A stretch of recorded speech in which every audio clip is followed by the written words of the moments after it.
First tonight, the prison that's among the worst that inspectors have ever seen. At Bedford Prison, they witnessed overflowing sewage and rat infestations, along with violence and self-harm. It's prompted the concerned chief inspector to write to the government about the state of the jail. We speak to him in a moment. First, this report from Aaron Mayhew.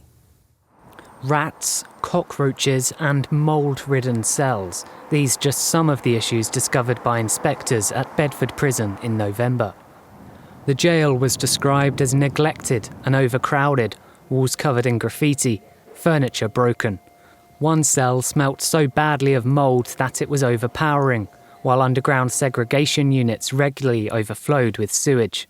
Nearly half of the people in the prison are actually held on remand, so they are unconvicted, unsentenced people who are being locked up with cockroaches, black mould, windows that haven't got glass in them, no heating, no proper ventilation.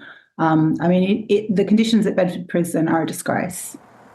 Violent assaults on staff remained among the highest in the country, and there'd been an increase in instances of self-harm among prisoners. And when those inmates eventually returned to normal life, nearly a third were released homeless, the report saying this made it virtually impossible to break the cycle of crime.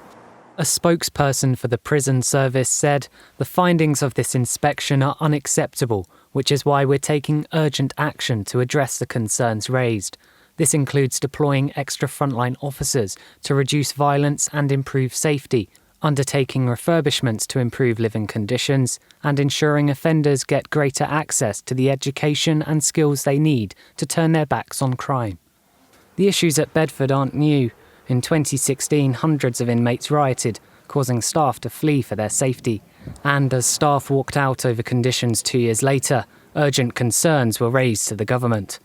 A 2022 inspection indicated there were signs of improvement, and hard-working staff were highlighted as doing their best in difficult circumstances.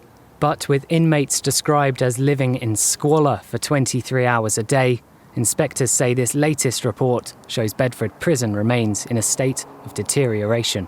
Aaron Mayhew, ITV News.